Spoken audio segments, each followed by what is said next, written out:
ప్రభునందు నా ప్రియ సహోదరి సహోదరులారా,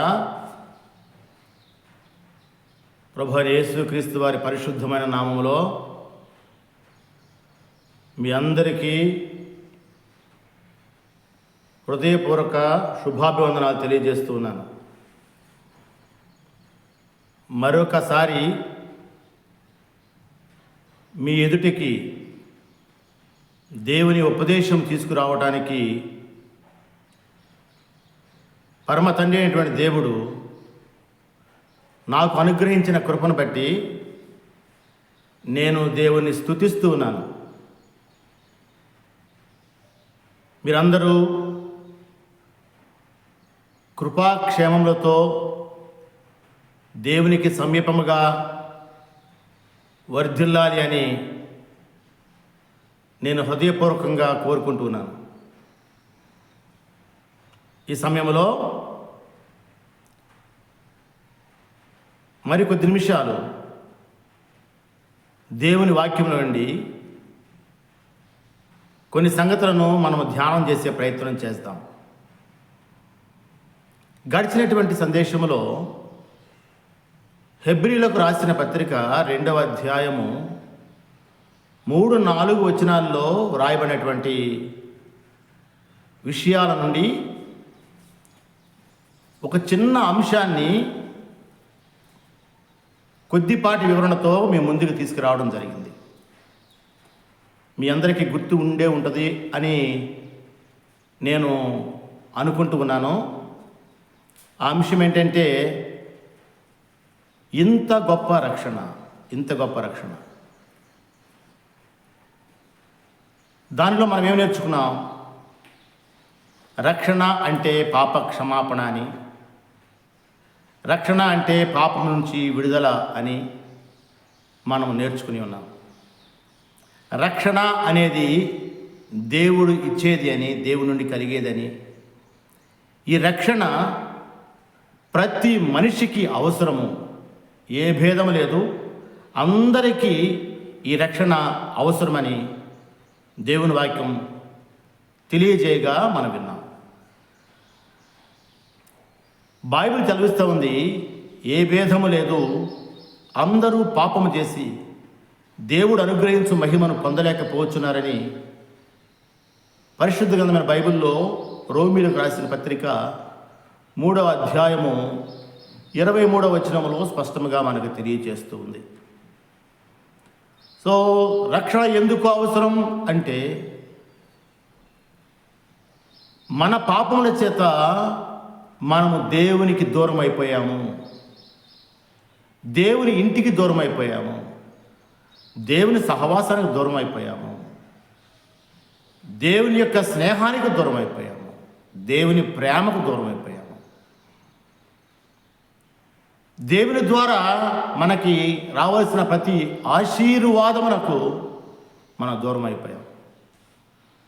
కనుక దేవునికి దూరం అయిపోయినటువంటి మనను దేవుడు శాశ్వతమైన ప్రేమతో ప్రేమించి, అపారమైన ప్రేమతో మనల్ని ప్రేమించి, అసాధారణమైనటువంటి ప్రేమతో ప్రేమించి, లోతైనటువంటి ప్రేమతో ప్రేమించి, ఎత్తైనటువంటి ప్రేమతో ప్రేమించి, విశాలమైన విస్తారమైన లోపము లేని పవిత్రమైన ఉన్నతమైనటువంటి ప్రేమతో ప్రేమించి తన కుమారుడు యేసుక్రీస్తు ప్రభువుని ఈ లోకంలో పంపించి శిలువలో బలియాగం చేయడం ద్వారా, ఆయన చిందించినటువంటి రక్తము ద్వారా మనకి పాప క్షమాపణ, పాపం నుండి విడుదల, రక్షణ భాగ్యాన్ని దేవుడే మనకి ఉచితంగా కల్పించాడు అని గడిచినటువంటి కార్యక్రమంలో మనం నేర్చుకుని ఉన్నాం.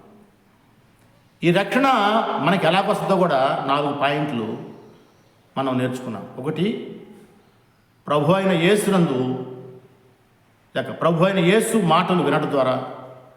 రెండవది, ప్రభు అయిన యేసునందు విశ్వాసం ఉంచడం ద్వారా.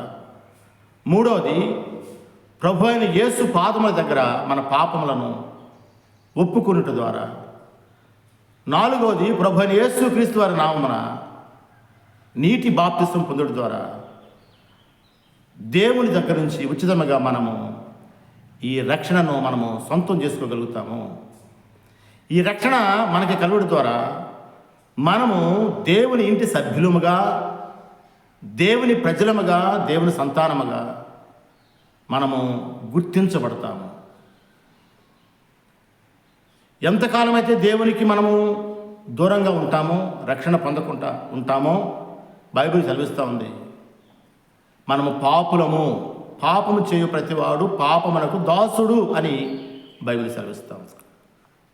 కనుక నా ప్రియ సహోదరి సహోదరులారా, ఈ ఉదయకాల సమయంలో ఆ భాగాన్ని కొనసాగిస్తూ ఆ వచనములో ఉన్నటువంటి, అనగా హెబ్రీయులకు రాసిన పత్రిక 2వ అధ్యాయము 3-4 వచనాల్లో ఉన్నటువంటి మరొక మాటను మీ దృష్టికి నేను ఈ సమయంలో తీసుకురావాలని ఆశపడుతున్నాను. నా ఆశ, నా ఆరాటం, నా తపన, నా ప్రయాస ఒకటే, మీరందరూ రక్షించబడి దేవుని ఇంటి ప్రజలుగా ఉండాలి అనేది నా కోరిక. దేవుని ఇంటిలో సభ్యులుగా, దేవుని సంతానమైన వారుగా మీరందరూ ఉండాలని నేను ప్రేమతో ఈ విషయాలు తెలియజేస్తూ ఉన్నాను. కనుక ఒక్కసారి నీవు నీ జీవితాన్ని గురించి ఒక్కసారి ఆలోచించి, నీకు రక్షణ ఎంతో ప్రాముఖ్యమైనదనే విషయాన్ని గ్రహించి రక్షణ పొందటానికి సమయాన్ని వాయిదా వేయొద్దని ప్రేమతో మీ అందరికీ నేను మనవి చేస్తూ ఉన్నాను. ప్రియులారా, గమనించండి, ఈ భాగంలో మరొకసారి ఆ మాట నేను చదువుతున్నాను. హెబ్రీయులకు రాసిన పత్రిక 2వ అధ్యాయము 3వ వచనం 4వ వచనం. ఇంత గొప్ప రక్షణను మనము నిర్లక్ష్యము చేసిన ఎడల ఎలాగూ తప్పించుకుందుము? ఇట్టి రక్షణ ప్రభువు బోధించుట చేత ఆరంభమై అనే మాటను మనము చదువుకుంటూ ఉన్నాం. ప్రియులారా, రక్షణ మనందరికీ అతి శ్రేష్టమైనది, అతి ప్రాముఖ్యమైనది అనే విషయాన్ని గమనిస్తూ ఉన్నాం. ఈ రక్షణను నిర్లక్ష్యం చేయొద్దు అనే ఒక మాటను కూడా అక్కడ మనము గమనిస్తూ ఉన్నాం. ఈ సాల్వేషన్ని, ఈ రక్షణను మనము నెగ్లెక్ట్ చేయొద్దు, నిర్లక్ష్యం చేయొద్దు అనే ఒక హెచ్చరిక, ఒక అమూల్యమైన మాట మనకి అక్కడ కనిపిస్తూ ఉంది. మనము దేవుడు అనుగ్రహించే ఈ ఉచిత రక్షణను నిర్లక్ష్యం చేస్తే, నెగ్లెక్ట్ చేస్తే ఏమవుతుంది అని అంటే అక్కడ రాయబడింది, ఇంత గొప్ప రక్షణను మనము నిర్లక్ష్యము చేసిన ఎడల ఎలాగూ తప్పించుకుందుము?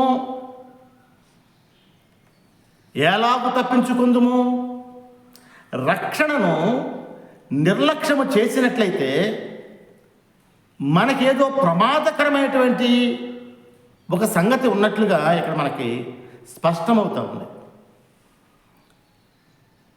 ఒక ప్రమాదకరమైనటువంటి పరిస్థితి ఉన్నట్లుగా ఈ మాటలను బట్టి, ఈ వచనాలను బట్టి మనకి అర్థమవుతుంది. ప్రియులారా,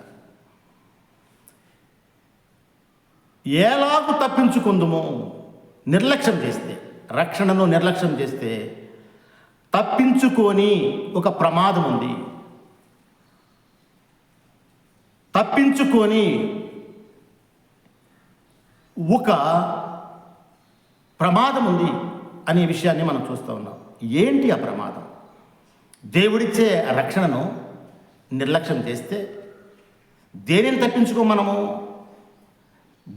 తప్పించుకోము అని దేవుడు ఇక్కడ తన వాక్యంలో తెలియజేస్తున్నాడు.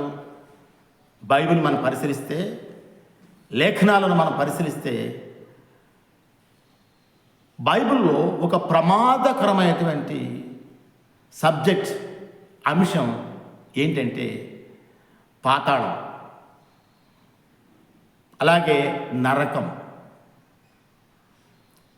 రక్షించబడినటువంటి ప్రజలు దేవుని ఇంటిలో ఉంటారు, దేవునితో ఉంటారు, దేవుని సంరక్షణలో ఉంటారు, దేవుని పోషణలో ఉన్నారు, దేవుని నడిపింపులో ఉంటారు, దేవుడిచ్చే జీవాన్ని పొందుతూ ఉంటారు, దేవుడిచ్చే జ్ఞానాన్ని పొందుతూ ఉంటారు, దేవుని ఆశీర్వాదాలు అనుభవిస్తూ ఉంటారు, దేవుడిచ్చే శాశ్వతమైన నెమ్మది, ఆదరణ, ధైర్యము, ఓదార్పును దేవుని ప్రజలు దేవుని ఇంట్లో అనుభవిస్తూ ఉంటారు. దేవుని ప్రజలు దేవుని ప్రత్యక్షత పొందుతూ ఉంటారు. కానీ రక్షణను నిర్లక్ష్యం చేసినట్లయితే దేవుని ఇంట్లో మనం ఉండటానికి అవకాశం లేదు, అధికారం లేదు. రక్షణ పొందని వారు, రక్షణ స్వతంత్రించుకునే వారు దేవుని ఇంటికి వెలుపల ఉంటారు, దేవుని ఇంటికి వెలుపల ఉంటారు అని బైబిల్ సెలవిస్తూ ఉంది. దేవుని ఇంటికి వెలుపల అంటే దేవుని ఇంటికి వెలుపల మరొక ఇల్లు ఉంది. దేవుని ఇంటికి వెలుపల మరొక ఇల్లు ఉంది. అదే పాతాళము మరియు నరకము.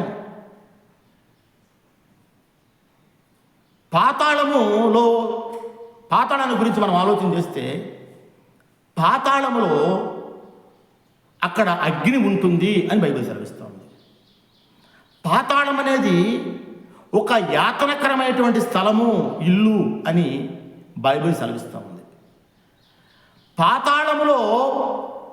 పాతాళానికి ఎవరైనా వెళితే అక్కడ వారు ఏడుపు, పండ్లు కొరుకుతూ ఉంటారని పరిశుద్ధ గ్రంథమైనటువంటి బైబిల్ సెలవిస్తూ ఉంది ప్రియులారా. అది యాతనకరమైనటువంటి స్థలము, విపరీతమైనటువంటి దప్పిక కలిగిన, దాహము కలిగిన స్థలము, విలపించే స్థలము, రోధించే స్థలము, రొమ్ము కట్టుకునే స్థలము, భయంకరమైనటువంటి అరుపులు, కేకలు కలిగినటువంటి స్థలము. అంతకంటే భయంకరమైనటువంటిది కూడా బైబిల్లో మనకి దేవుడు తెలియజేస్తూ ఉంటాడు. అదే నరకం, అగ్నిగుండం. అగ్నిగుండంలో కూడా ఇదే పరిస్థితి. ఏడుపు, పండ్లు కొరకటం, విలపించటం, రోధించటం, రొమ్ము కొట్టుకోవటం. అక్కడ ఉన్న వాళ్ళందరూ ఏడ్చేవాళ్లే, రోధించేవాళ్లే, పళ్ళు కొరికేవాళ్లే. అయితే వారి ఏడుపును, వారి రోదనను, వారి విలాపాన్ని, వారి బాధను, వారి యొక్క ఆ యొక్క భయంకరమైనటువంటి స్థితిని అర్థం చేసుకునేవాళ్ళు, ఆదరించేవాళ్ళు, ఓదార్చేవాళ్ళు ఆ స్థలములో ఒక్కరు ఉండరు ప్రియులారా. ఎందుకంటే అందరూ అదే పరిస్థితిలో ఉన్నారు కనుక. ఇది దేవుని ఇంటికి వెలుపల ఉన్న మరొక ఇల్లు, పాతాళము మరియు నరకము. పాతాళం గురించి అది కొద్ది కాలం ఉండే ఇల్లుగా, టెంపరవరీ ఇల్లుగా మనకు అనిపిస్తూ ఉంటుంది. ఆ పాతాళం తర్వాత ఈ పాతాళంలో ఉన్న వాళ్ళందరూ నరకంలోనికి ట్రాన్స్ఫర్ చేయబడతారు. నరకం అనేది యుగ యుగాలు, తరతరాలు ఉండే ఇల్లు. అది ఎవరు ఉంటారు అక్కడ? బైబిల్ సెలవిస్తూ ఉంది, దేవుని ఇంటికి చెందని వారు, దేవుడిచ్చే ఉచిత రక్షణను నిర్లక్ష్యం చేసేవారు. నా ప్రియ సహోదరి సహోదరులారా, యవనులారా, వృద్ధులారా, ఈ మాటలు వింటున్నటువంటి మీరు ఒక్కసారి ఆలోచించమని నేను ప్రేమతో మీకు మనవి చేస్తున్నాను. ఈ జీవితం అయిపోయిన తర్వాత నీవు ఎక్కడ ఉండబోతున్నావు? దేవునితోనా, లేకపోతే దేవుని ఇంటిలోనా, లేకపోతే పాతాళము లేక నరకం అనే ఇంట్లోనా? ఎక్కడ ఉండబోతున్నావు? ఒకసారి పరిశీలించుకున్నామని నేను ప్రేమతో మీకు మనవి చేస్తున్నాను. ఈ పాతాళములో లేక నరకములో ఎవరు ఉంటారు అని అంటే బైబిల్ చెబుతూ ఉంది, రక్షణను నిర్లక్ష్యం చేసినవారు, దేవుని కృపను నిర్లక్ష్యం చేసినవారు, దేవుని అనుగ్రహాన్ని నిర్లక్ష్యం చేసినవారు, ఏ దేవుని యొక్క రక్తంలో తమ పాపములు కడుగు కొనటానికి ఇష్టపడనివారు. ప్రియులారా, గమనించమని మనం చేస్తున్నాను. మనం ఈ లోకంలో దేనిని నిర్లక్ష్యం చేసినా నష్టం లేదు, కానీ దేవుడు అనుగ్రహించే ఈ రక్షణను మనం నిర్లక్ష్యం చేసినట్లయితే ఎటర్నల్ పనిష్మెంట్ అని ఇంగ్లీష్లో మనకు కనబడుతూ ఉంటుంది. నిత్యత్వం అంతా కూడా శిక్షణ అనుభవిస్తూ, వేదన అనుభవిస్తూ, ఏడుస్తూ ఉండాల్సినటువంటి పరిస్థితి. అక్కడ మనకి ఆదరించే వాళ్ళు ఎవ్వరు లేరని ముందుగా నేను మీకు తెలియజేశాను. కనుక నీవు బ్రతికుండగానే, నీ ప్రాణం నీలో ఉండగానే, నీవి మాటలు వినుచుండగా గమనించమని మనవి చేస్తున్నాను. దేవుడిచ్చే రక్షణను నిర్లక్ష్యం చేయవద్దు. దేవుడిచ్చే ఆ రక్షణను నువ్వు నిర్లక్ష్యం చేస్తే బైబిల్ సెలవిస్తుంది, దేవుడే సెలవిస్తున్నాడు.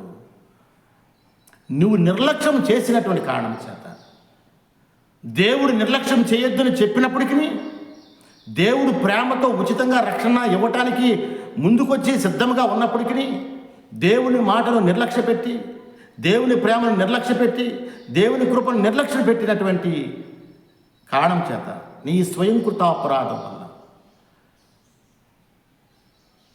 నువ్వు స్వచ్ఛందంగా ఆ రక్షణను, ఆ పాపక్షమాపణను నిర్లక్ష్యం చేసిన కారణం చేత నీవు నిత్యత్వములో, యుగయుగాలు నరకములో, పాతాళములో బాధపడవలసి వస్తుందని దేవుని వాక్యం హెచ్చరిస్తూ ఉంది, తెలియచేస్తూ ఉంది. కనుక ప్రేమతో నా ద్వారా దేవుడు మీకు వినిపిస్తున్నటువంటి మాటలను మీరు గ్రహించి, ఈ అమూల్యమైన, ఈ గొప్ప రక్షణను నిర్లక్ష్యం చేయకుండా, నేడే రక్షణ దినమని గ్రహించి, నేడే అనుకూలమైన సమయమని గ్రహించి, దేవుడు నా ద్వారా నిన్ను పిలుస్తున్నాడు అని గ్రహించి, దేవుని వాక్యానికి లోబడు, దేవునికి లోబడు, దేవుని సన్నిధికి రా, దేవుని దగ్గర నీ పాపాలు ఒప్పుకో, దేవుడు అనుగ్రహించిన రక్షణను పొందు. ఈ లోకంలో దేవునికి ఒక ఇల్లు ఉంది, అదే సంఘము.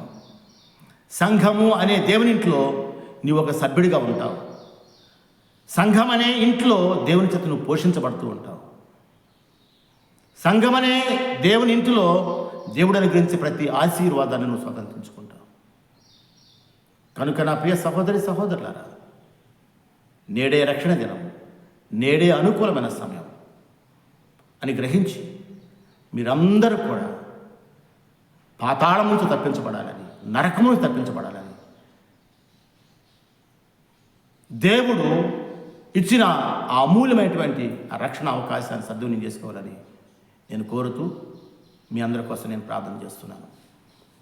ప్రేమలేని తండ్రి, పరిశుద్ధుడు దేవా, మీ పరిశుద్ధ పాదముల కొందనాలు స్తోత్రాలు తెలుస్తున్నాను దేవా. ఈ సమయంలో నీ వాక్యం నుండి కొన్ని సంగతులు ప్రభువా వినిపించటానికి, బోధించడానికి, ఉపదేశించడానికి నాకు అనుగ్రహించిన ఈ శ్రేష్టమైన సమయాన్ని బట్టి స్తోత్రాలు తెలుస్తున్నాను. రక్షణ ఎంత విలువైనదో మరొక్కసారి మాకు జ్ఞాపకం చేస్తూ ఉన్నాను. ఆ విలువైన రక్షణను నిర్లక్ష్యం చేస్తే ఎంత ప్రమాదము దాగి ఉందో. అది నిత్యత్వపు ప్రమాదం, అది శాశ్వత కాలం ఉండే ప్రమాదం, అది యాతనతో కూడినటువంటి ప్రమాదం.